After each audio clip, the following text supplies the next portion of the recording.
Halo, salam akademia. Welcome back to my channel, Christian Wiradendi. Pada hari ini, kita akan sama-sama belajar mengenai struktural equation model. Fokus kita pada hari ini untuk mempelajari mengenai uji kesesuaian model atau goodness of fit di dalam SEM atau struktural equation model.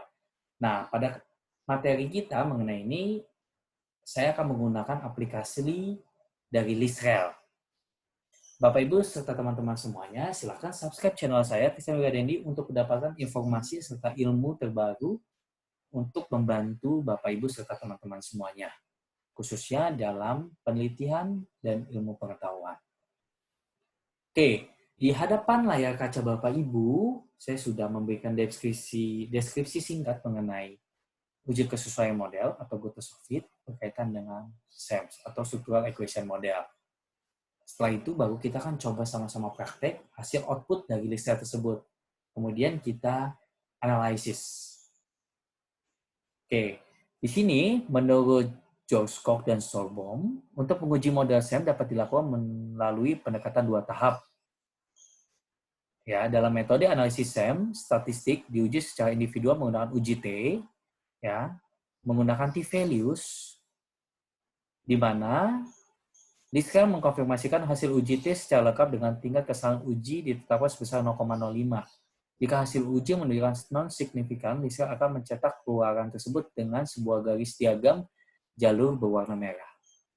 Nah, di sini, di video saya sebelumnya berkaitan dengan tutorial Lisrel, saya sudah menjelaskan bagaimana di dalam Lisrel juga terdapat petunjuk, ya, dengan menggunakan uji T. Jika hasil uji hipotesis yang diukur dengan menggunakan uji T lebih besar daripada 1,96, maka terdapat pengaruh antara misalkan variabel independen terhadap variabel dependen.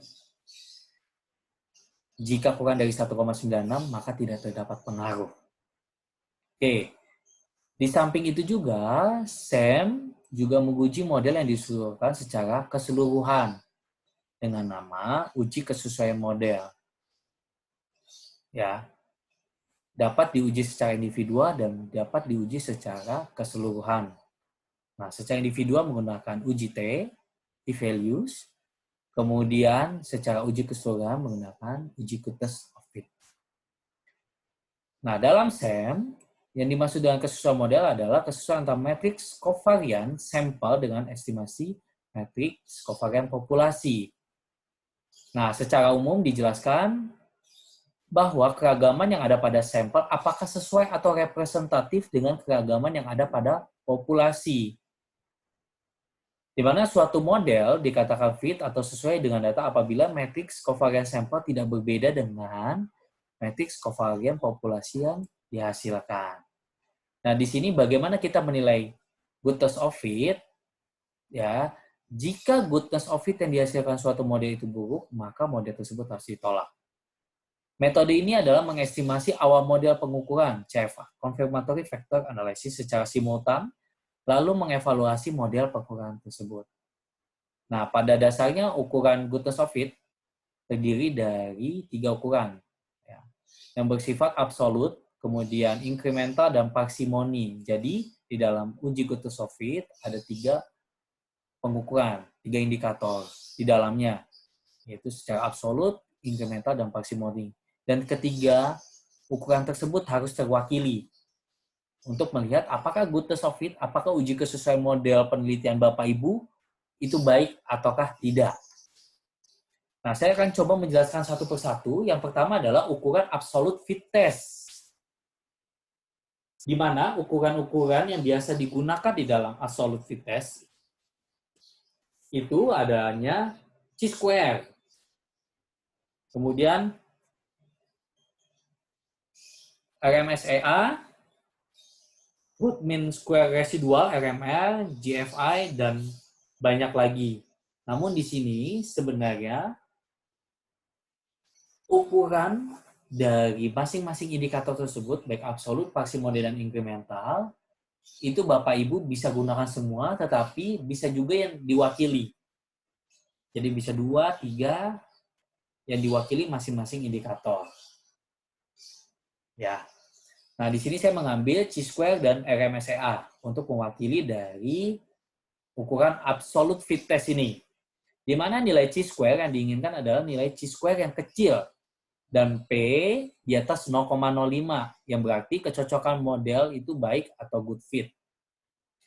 Kemudian yang kedua adalah RMSEA, Good Mean Square Error of Approximation, di mana diharapkan nilainya rendah lebih kurang sama dengan 0,08.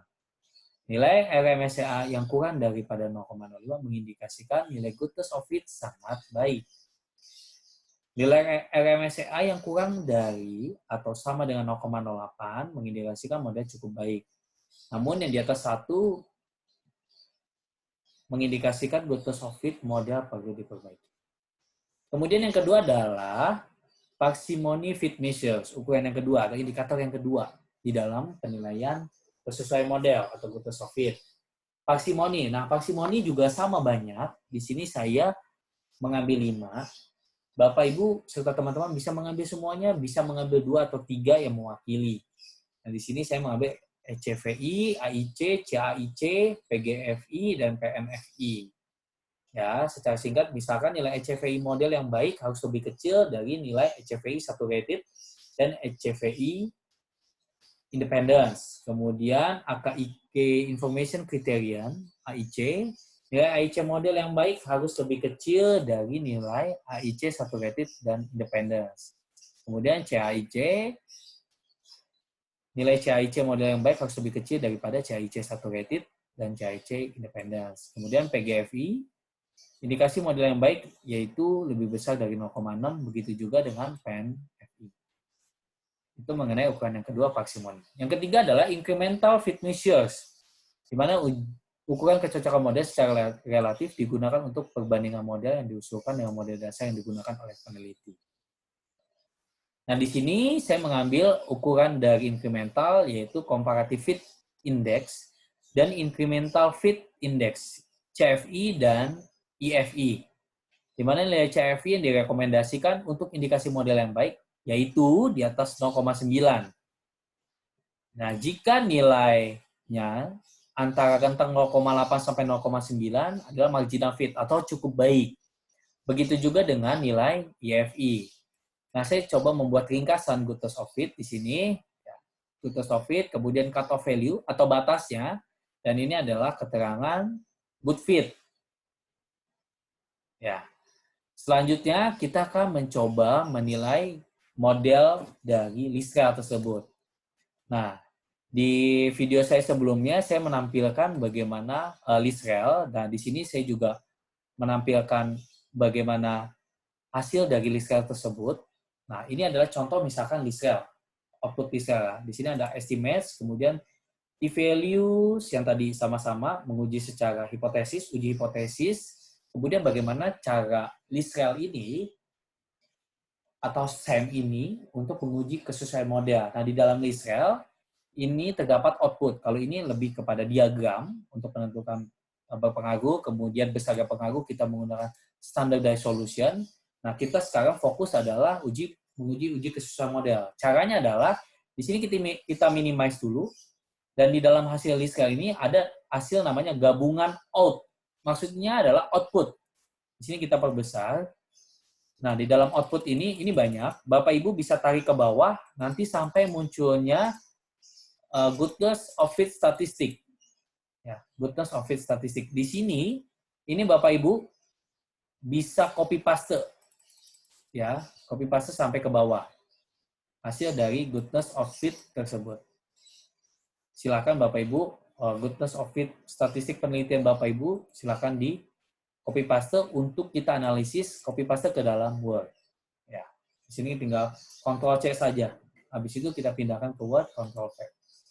Nah, ini di sini saya sudah pindahkan hasil goodness of fit statistik yang ada di dalam Lisrel tersebut.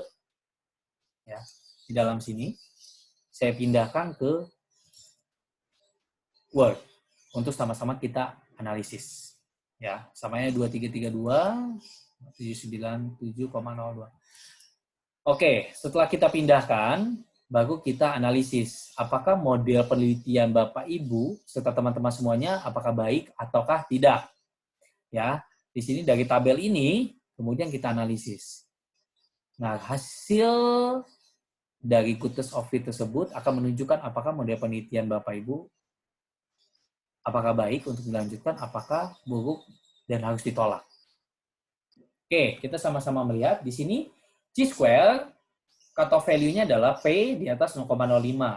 Nah, kalau kita lihat di sini tabelnya adalah 1 ya.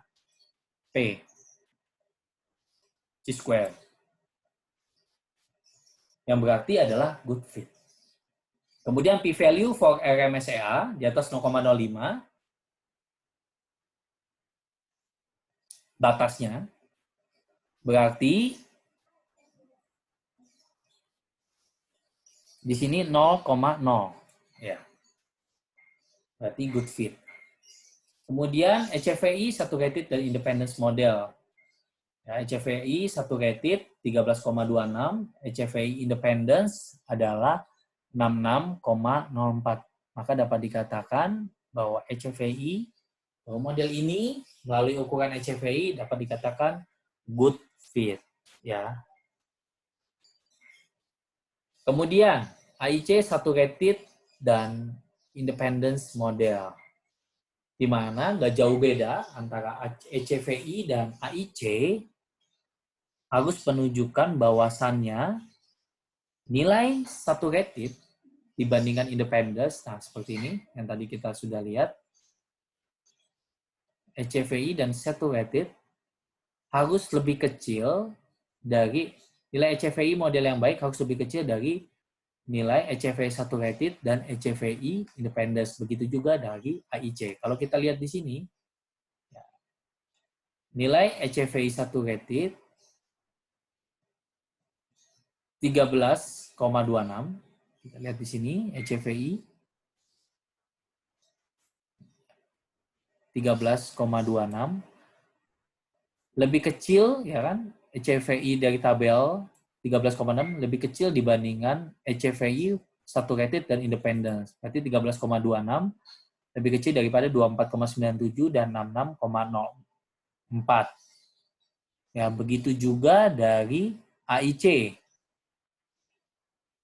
AIC di mana AIC table 1301 lebih kecil daripada AIC saturated dan independence.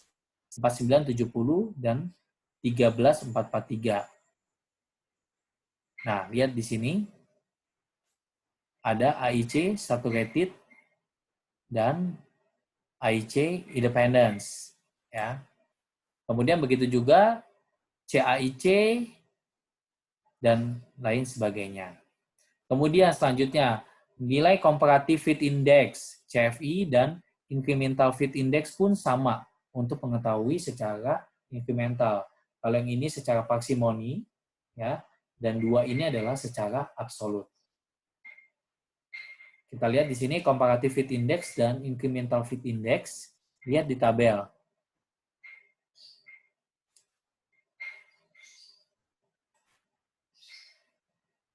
Ya, di tabel di sini ada comparative fit index dan IFI, incremental fit index 1 dan 1,14. Berarti di atas 0,9 berarti ditandai oleh good fit. Ya, Bapak Ibu. Nah, secara penjelasannya adalah di sini. Di mana nilai chi-square yang besar, 1, berarti kecocokan model yang baik karena yang diinginkan adalah P di atas 0,05. Kemudian dari RMSEA, nilai aproksimasi akar rata-rata quality error, diharapkan nilainya rendah atau lebih kurang dari sama dengan 0,08. Nilai RMSEA yang kurang daripada 0,05 mengindikasikan goodness of fit model sangat baik. Ya. Kemudian di sini juga disebutkan HFVI model yang baik harus lebih kecil daripada HFVI saturated, HFVI independence. Begitu juga dari AIC. Lanjut kepada incremental, nilai CFI yang direkomendasikan adalah yang baik di atas 0,9. Di mana kalau kita lihat tabel, nilainya adalah 1,00. Berarti lebih baik. Ya. atau baik modelnya karena di atas dari 0,9. Begitu juga dari nilai IFI. Nilai IFI di tabel 1,14 dan indikasi model yang baik adalah di atas 0,9. Apa kesimpulannya? Model yang memenuhi ukuran good of fit yang telah dijelaskan di atas merupakan model yang baik bagi data. Secara prinsip, semakin banyak kriteria ukuran yang terpenuhi oleh model, maka model tersebut cocok untuk data atau sampel yang kita punya. Karena prinsipnya SEM menguji suatu teori yang dimodelkan pada data sampel yang kita punya. Maka diperlukan ketelitian dan kehati-hatian dalam menentukan kesimpulan atas model yang didapatkan berdasarkan kriteria goodness of fit. Oke, mungkin itu saja yang bisa saya sampaikan mengenai informasi dan ilmu mengenai uji kesesuaian model atau goodness of fit di dalam struktural equation model atau SEM menggunakan aplikasi LISRA. Semoga informasi serta ilmu yang saya sampaikan kepada Bapak Ibu serta teman-teman semua bisa berguna bagi khususnya penelitian Bapak Ibu serta teman-teman semuanya. Terima kasih dan salam akademia.